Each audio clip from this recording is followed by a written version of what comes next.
Jake Morrison stood at the big window of his ship. He looked out at the dark space around Earth. 3 months ago, alien ships had come to their solar system. They were not friendly visitors. The aliens called themselves the Zephyrian Empire.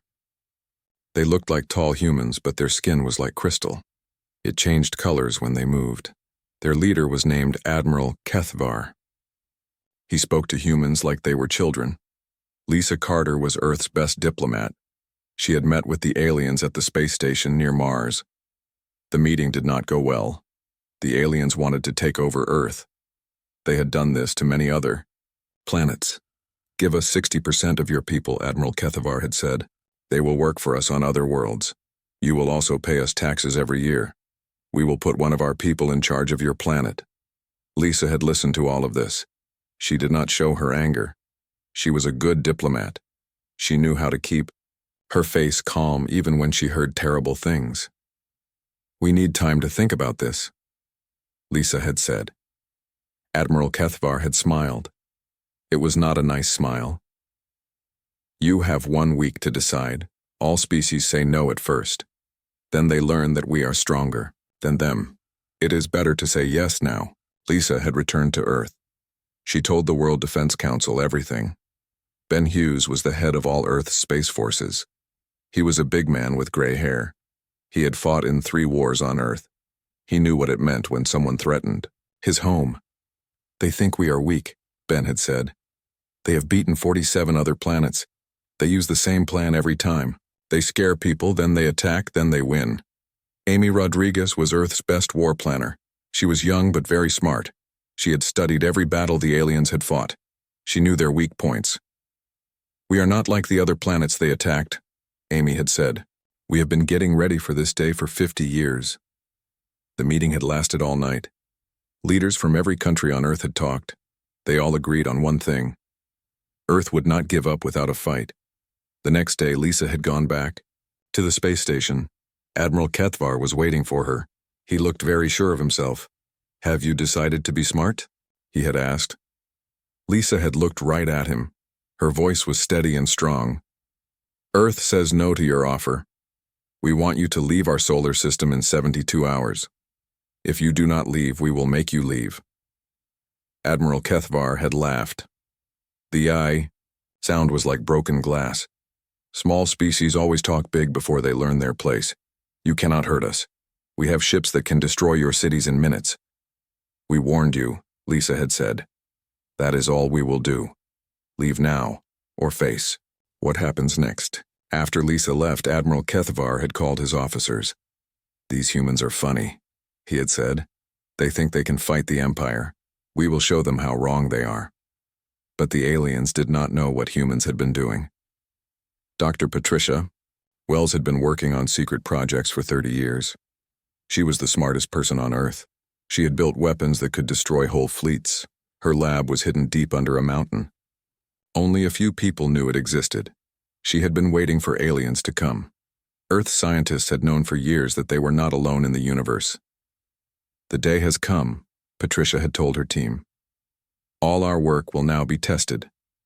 General Carl Stone was in charge of Earth's secret defense projects. He was an old soldier who had seen many battles. He knew that the best way to win a war was to make the enemy think you were weak until it was too late. "Project Prometheus is ready," he had told the World Defense Council. "We have weapons hidden all over the solar system. The aliens will not expect what we are about to show them." The 72 hours passed slowly. People on Earth watched the news. They saw the alien ships waiting at the edge of their solar system. Many people were scared. They did not know that their planet was ready for war. Susan Brooks was the commander of all Earth's space forces. She was a tough woman who had worked her way up from the bottom. She did not like bullies, and the aliens were the biggest bullies she had ever seen. "All ships, get ready," she had told her captains. "When the time comes, we will show these aliens what humans can do." The alien ships were huge. Each one was bigger than a city. They had weapons that could crack planets. The aliens had used these ships to conquer every world they had visited. Admiral Kethvar was sure that the humans would give up when they saw his fleet. He had done this many times before. Small species always broke when they saw the power of the Empire. But humans, were different. They had been planning for this day since they first looked at the stars. Every person on Earth knew that this moment would come. They had been getting ready for it their whole lives. Jake Morrison looked at his watch. The 72 hours were almost up. He had been chosen to lead the first attack.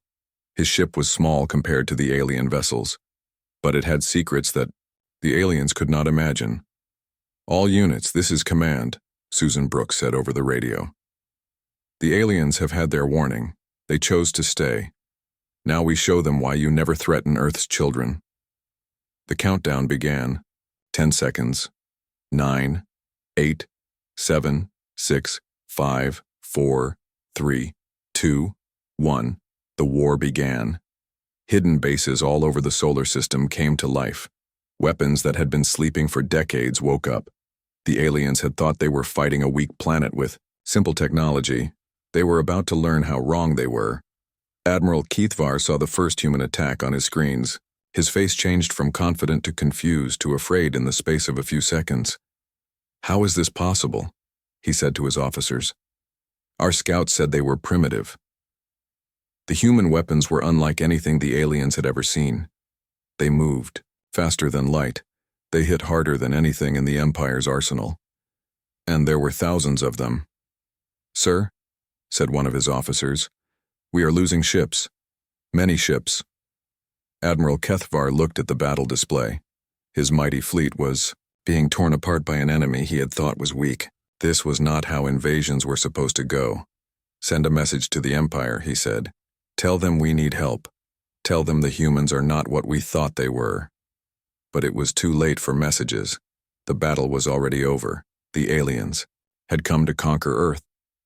Instead, they had awakened something that had been waiting for them. The age of the Zephyrian Empire was ending. The age of human space power was just beginning. The first human weapon fired at exactly midnight Earth time. Tony Martinez was the captain who pressed the button. His ship, the Vengeance, looked small next to the alien giants, but looks can lie. The beam that came from Tony's ship was pure white light. It moved faster than anything the aliens had ever seen. It hit the biggest alien ship right in the center. The ship, which was 3 miles long, broke apart like glass. Admiral Keithvar watched his finest battleship die in 1 second. His mouth fell open. This was not possible. The humans were supposed to be weak. "Sir, the humans have destroyed the Devastator," said his communications officer. Her voice was shaking. "I can see that," Admiral Keithvar said. "How did they do it?" Before anyone could answer, more human weapons began to fire. What the aliens had thought were empty rocks floating in space turned out to be weapon platforms. Asteroids that had been there for millions of years suddenly came alive with deadly energy. Janet Peters was the colonel in charge of the Mars Defense Grid. She had been waiting for this moment for 20 years. Her finger moved across the control panel like she was playing a piano. Each touch sent another killing beam toward the alien fleet. "Mars base to all units," she said into her radio. "Commence Operation Hammerfall. Show them what we built." The planet Mars itself began to change. Mountains that had stood for ages opened up like flowers. Inside were weapons bigger than anything humans had ever built before. They had been carved into the planet's surface over 30 years of secret work. The aliens watched in horror as an entire planet became a weapon. Beam after beam of destroying light reached out across space. Every shot found its target. Every target died. But the real surprise was still coming. Nick Davis was flying a fighter ship called Phoenix 7. It was smaller than the alien fighters, but it moved like nothing they had ever seen. Nick's ship could turn corners that should have been impossible. It could speed up and slow down in ways that broke the laws of physics. "Phoenix 7 to all fighters," Nick said over the radio. "Let's show them how humans dance."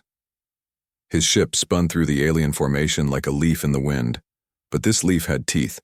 Weapons fired from every part of his small craft. Each shot destroyed an alien fighter. In 30 seconds, Nick had killed 12 enemy ships.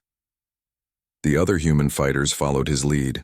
They moved through space like a school of fish, but fish that breathed fire. The alien pilots tried to keep up, but Their ships were too slow and too big. Admiral Kethvar watched his fighter squadrons disappear from his screens. "This is not possible," he said again. "Our intelligence report said they barely had spaceflight." His science officer, a tall alien named Vreshta, was studying the human weapons. "Sir, these energy readings are impossible. They show technology that should not exist for 1,000 years. "Then your readings are wrong," Admiral Kethvar said. "Sir, I have checked them 6 times. The readings are correct. These humans have technology that exceeds our own." While the space battle raged, something even more amazing was happening. The planet Earth itself was waking up. Holly Mason was a lieutenant working in the Lunar Command Center on Earth's moon. She had been born on the moon and had never seen Earth's surface, but she loved her home planet more than anything else in the universe. "Lunar Command to Planetary Defense," she said into her microphone. "Begin Phase 2. Activate the Home Guard." What happened next made Admiral Kethvar's worst fears come true.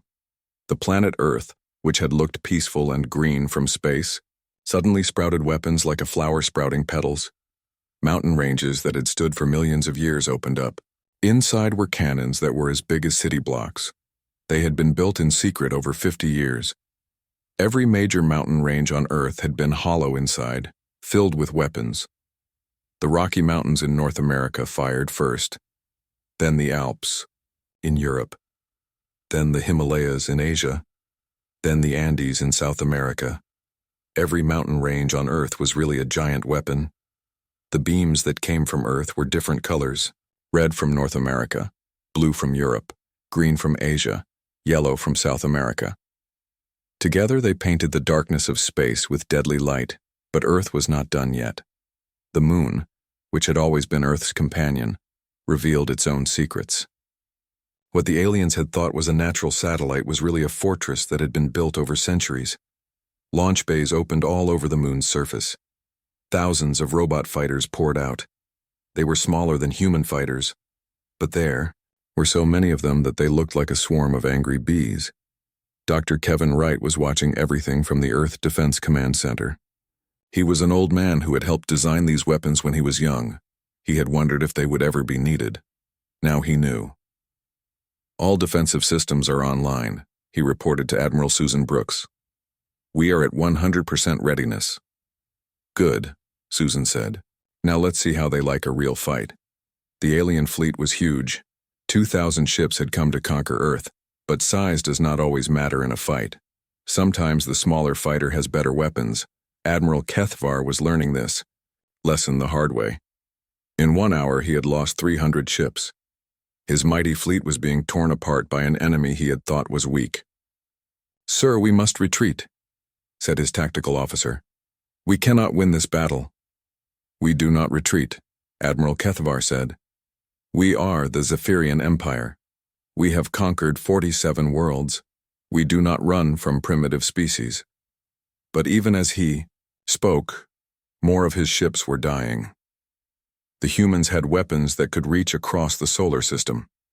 They had turned their entire star system into a trap. Lisa Thompson was a major in the Earth Space Force. She was aboard one of the human ships that was chasing the alien fleet. Her job was to make sure the aliens knew exactly what was happening to them. "Attention, Zephyrian fleet," she said over the radio. "This is Major Lisa Thompson of the Earth Defense Force. You were warned to leave our system. You chose to stay. Now you will learn why that was a mistake." Her voice was calm and steady. She was not angry. She was just stating facts. "You have made an error in your calculations," she continued. "You thought we were weak because we seemed peaceful. You thought we were primitive because we did not attack you first. You were wrong about both things." The aliens could hear her voice on their ships. Some of them were beginning to understand that they had made a terrible mistake. "We have been watching you for 50 years, Lisa said. "We have studied every battle you have fought. We know how you fight. We know how you think. We know how to beat you." Admiral Kethvar listened to the human woman's words. For the first time in his long life, he felt something he had never felt before. He felt afraid. "We do not want to destroy you," Lisa continued. But we will if we must. Leave our system now and we will let you go. Stay, and we will finish what you started. The alien admiral looked at his battle screens. Half his fleet was gone. The other half was badly damaged. The humans had not even used their biggest weapons yet. For the first time in the history of the Zephyrian Empire, Admiral Kethvar gave an order he had never given before. All ships, he said quietly. Prepare to retreat. Admiral Kethvar thought his troubles were over when his ships jumped away from Earth. He was wrong. The real war was just beginning. Ryan Clark was a commander in the Earth Space Force. He had been waiting his whole life for this moment. His job was to hunt down the alien fleet and make sure they never came back. All ships, this is Commander Clark, he said into his radio. The enemy is running. We are going to chase them. We will not stop until they surrender or die. Ryan's ship was called the Hunter. It was built for one thing: following enemies across the galaxy. It could jump from star to star faster than any alien ship, and it was not alone. The human fleet that followed the aliens was unlike anything the galaxy had ever seen. These ships did not look like the pretty vessels that other species built. They looked like sharks made of metal and fire. Michelle Ford was the captain of one of these ships. She was a smart woman who had studied every battle the aliens had ever fought. She knew their tactics better than they did. The aliens always do the same thing when they retreat, she told her crew. They go to the Kepler system first, then they call for help, then they wait for reinforcements. Michelle was right. The alien fleet jumped to the Kepler system and stopped near a big gas planet. Admiral Kethvar sent an emergency message to the Empire's home worlds. "This is Admiral Kethvar," he said into the transmitter. "I need immediate help. The humans are not what we thought. They have technology that exceeds our own. Send the Imperial Armada at once." The message would take 3 months to reach the Empire's capital. The reinforcements would take 6 months to arrive. Admiral Kethvar thought he had 6 months to rest and repair his damaged ships. He thought wrong. The human ships appeared in the Kepler system just 2 days after the aliens arrived. They came out of hyperspace like ghosts, silent and deadly. Steve Baker was the colonel in charge of the human deep space fleet. His ships had been built in secret in the empty space between stars. The aliens had never seen them because they had never looked in the right places. "All units, this is Colonel Baker," he said. "Begin Operation Long Reach. Show them that space is not big enough to hide from humans." The human ships moved like hunters. They did not attack all at once like the aliens expected. Instead, they picked off alien ships one by one, like wolves hunting deer. The humans had new technology that made the aliens very afraid. Donna Price was the chief engineer who had built it. She called it the quantum displacement drive. It let human ships appear anywhere within a light year without warning. An alien ship would be flying alone, thinking it was safe. Then a human ship would appear right next to it. The alien ship would be destroyed before it could even send a distress call. Admiral Kethvar watched his fleet shrink day by day. "How are they doing this?" he asked his science officer. "I do not know, sir," Freshta replied. "Their ships appear and disappear like ghosts. Our sensors cannot track them." But the humans were not just destroying alien ships. They were also capturing them. Frank Miller was a captain who specialized in boarding enemy vessels. His job was to take alien ships intact. Frank's soldiers were different from regular human troops. They wore special armor that let them fight in space. They had weapons that could cut through alien ship hulls like butter. "Remember," Frank told his men before each mission, "we want prisoners. We need to learn how they think." The boarding missions were always the same. Frank's soldiers would appear on an alien ship like magic. The aliens would try to fight, but human weapons were too good. In minutes, the alien crew would be captured and their ship would belong to humans. The captured aliens were taken to secret human bases for questioning. Cheryl White was the doctor in charge of learning about alien biology and psychology. She was a kind woman, but she was also very thorough. "We do not want to hurt you," she would tell each alien prisoner. "We just want to understand you. Help us and we will treat you well." Most of the aliens eventually talked. They told the humans about the Empire's military structure. They revealed the locations of alien bases. Most importantly, they told the Humans, something that changed everything. The Empire has detailed records of 847 intelligent species, one alien prisoner told Dr. White. 783 of them are listed as integrated. What does integrated mean? Dr. White asked. It means conquered and enslaved, the alien said quietly. Your species is fighting for more than just your own freedom. You might be the only ones who can stop the Empire. When Dr. White reported this information to Earth Command, everything changed. Kyle Rogers was a major who received the report. He immediately sent it to every human ship in the galaxy. All units, this is Major Rogers, he said over the communications network. We have learned something important. The aliens have enslaved almost 800 species. We are not just fighting for Earth anymore. We are fighting to free the galaxy. The human crews received this news with grim determination. They had come to protect their home. Now they learned they were fighting to protect everyone's home. The war spread to new star systems. Sandra Hill was a captain who led the liberation of the Altarian colonies. The Altarians were a peaceful people who had been slaves for 300 years. We are here to free you, Sandra told the Altarian leaders. You do not have to serve the Empire anymore. The Altarians could hardly believe it. But the Empire is too strong, they said. No one can defeat them. Watch and learn, Sandra replied. The battle for the Altarian system lasted only 6 hours. The human ships destroyed the alien garrison completely. When it was over, 3 billion Altarian people were free for the first time in centuries. Paul Gray was another captain who broke the siege of the Kepler mining worlds. The aliens had been using captured humans as slave workers in the mines. Paul's mission was to rescue them. This is Captain Gray to all mining stations, he broadcast. Earth has come to take you home. The rescued humans were thin and tired, but their eyes were bright with hope. They had never stopped believing that Earth would come for them. Nancy Clark was a lieutenant colonel who attacked the alien fortress at Wolf 359. This was the Empire's strongest base in human space. It was supposed to be impossible to capture. Nancy proved that humans do not believe in impossible. Her attack fleet surrounded the fortress and demanded surrender. When the aliens refused, Nancy used a new weapon that the humans had developed. It was called a gravity bomb. The weapon created a small black hole next to the fortress. The fortress was pulled apart by forces that no building could resist. In 10 minutes, the Empire's strongest base was nothing but space dust. News of human victories spread across the galaxy. Other enslaved species began to hope. Some of them started to rebel against their alien masters.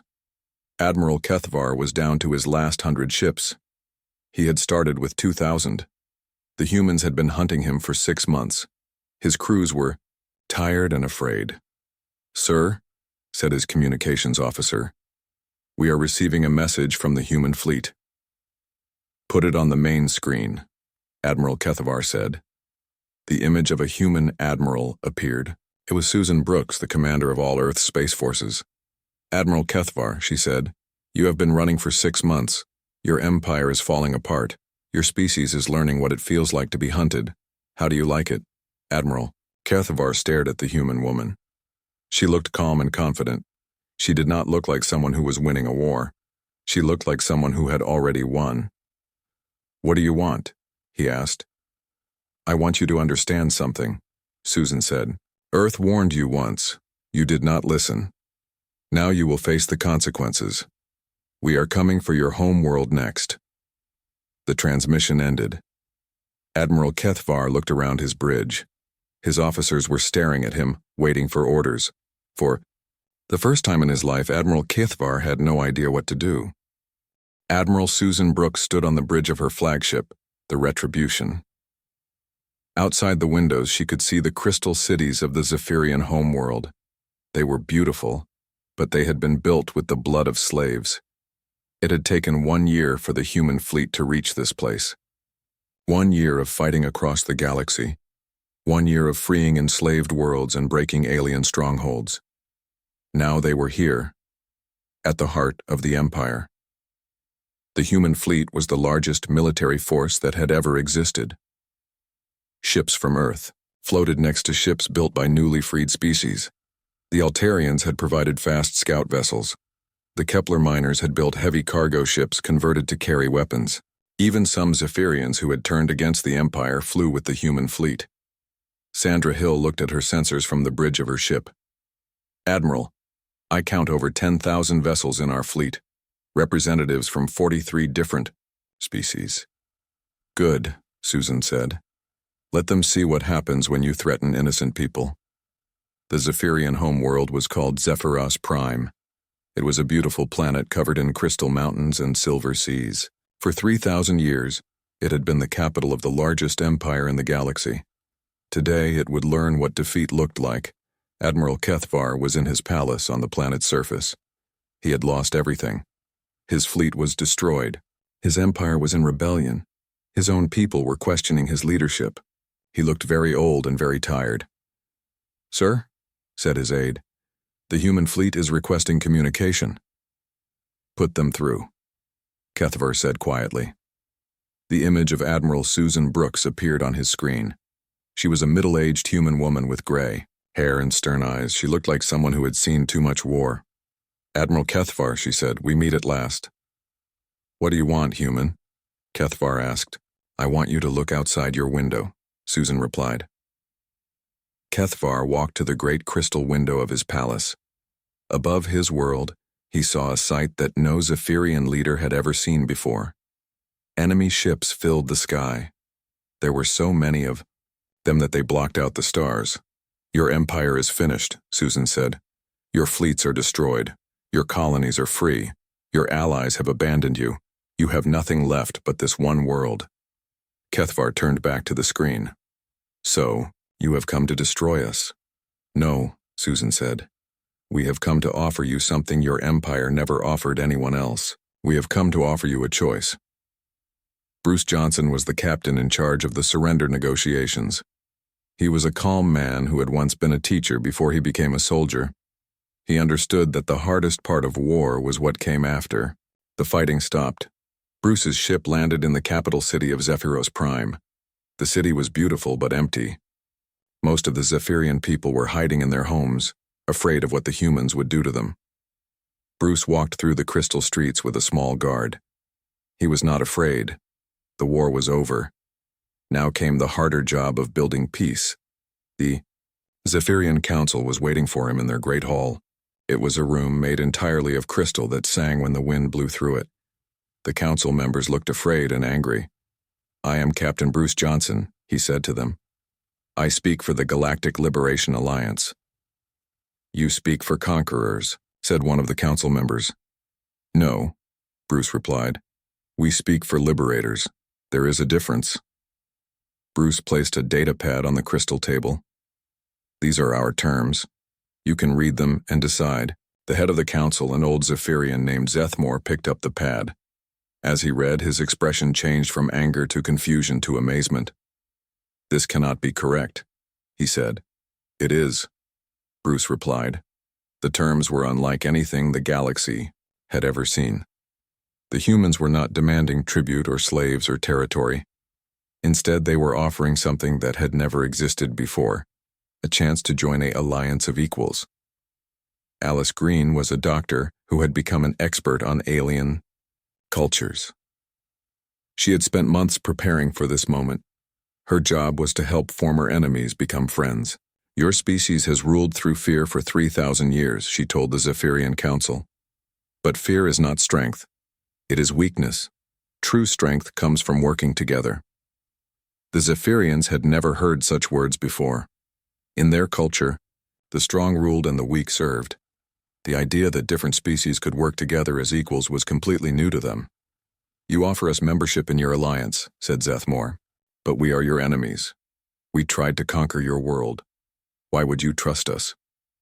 "Because," Alice said, "we have learned something that your empire never understood. Peace is stronger than war. Building is better than destroying. Hope is more powerful than fear." Not all Zephyrians wanted to join the alliance. Some of them were too proud to admit they had been wrong. Some of them still believed that might made right. These Zephyrians chose to leave their homeworld and seek new lives in the outer rim of the galaxy. But most Zephyrians chose to stay and learn. They wanted to understand how the humans had become so strong without becoming cruel. They wanted to learn how to build instead of destroy. The hardest part was dealing with the crimes of the past. The Empire had enslaved hundreds of species. Billions of people had suffered under Zephyrian rule. Justice needed to be served, but it also needed to be fair. Jake Morrison had been promoted to admiral after the war. His job was to help set up the new galactic government. It was harder than fighting had been. "We cannot punish all Zephyrians for what their leaders did," he told the Justice Council. "But we also cannot ignore the suffering they caused." The solution came from an unexpected source. Many Zephyrians volunteered to spend their lives helping to rebuild the worlds they had destroyed. They wanted to make up for the wrongs of their empire. Former Admiral Kethvar was one of these volunteers. He had lost everything, but he had gained something he had never had before. He had gained a conscience. "I spent my life serving an empire, built on cruelty," he told Jake. "I want to spend what remains of my life serving something better." Kethvar became the head of the Reconstruction Council. His job was to coordinate the rebuilding of worlds that the Empire had damaged. It was hard work, but it was good work. The new alliance grew quickly. Species that had been enemies for centuries learned to work together. The Altarians shared their knowledge of medicine. The humans shared their military technology. The reformed Zephyrians shared their understanding of science and engineering. But the most important thing they shared was hope. Paul Gray became the head of the Alliance fleet. His job was to protect the growing alliance from any threats. But the threats were fewer now. Word had spread across the galaxy that the age of empires was over. Any species that tries to conquer others will face the same fate as the Zephyrian Empire, Paul announced to the galaxy. "We will not allow bullies to threaten the innocent." The Alliance built its headquarters on a neutral world in what had once been the heart of the Empire. It was a symbol of how much things had changed. Where once there had been a palace for conquerors, now there was a meeting place for equals. Admiral Jake Morrison often stood in the great hall of the new headquarters. The walls were covered with the flags of all the member species. Humans and Altarians and reformed Zephyrians and dozens of other species worked together. "The galaxy is different now," he told his officers. "We did not just defeat an empire, we replaced it with something better. But the most important change was not in the laws or the governments or the fleets. The most important change was in how people thought about each other. Children who had grown up as slaves now grew up as free citizens. Species that had been enemies now worked as partners. The strong protected the weak instead of exploiting them." Jake often remembered the day when the alien ships had first appeared at Earth. It seemed like a lifetime ago. Earth had warned them once. When they ignored that warning, humanity had sent fire back. But the fire had not just been weapons and ships. The fire had been an idea. The idea that all thinking beings deserved to be free. The idea that cooperation was stronger than conquest. The idea that the galaxy could be better than it was. That idea had spread from star to star, from world to world, from species to species. It had burned away the old empire and left something new in its place. As Jake looked out at the stars from his office window, he smiled. The galaxy was still dangerous. There were still problems to solve and challenges to face. But for the first time in thousands of years, most people in the galaxy went to sleep knowing they would wake up free. Earth had warned them once. Then Earth had changed everything. The age of empires was over. The age of hope had begun.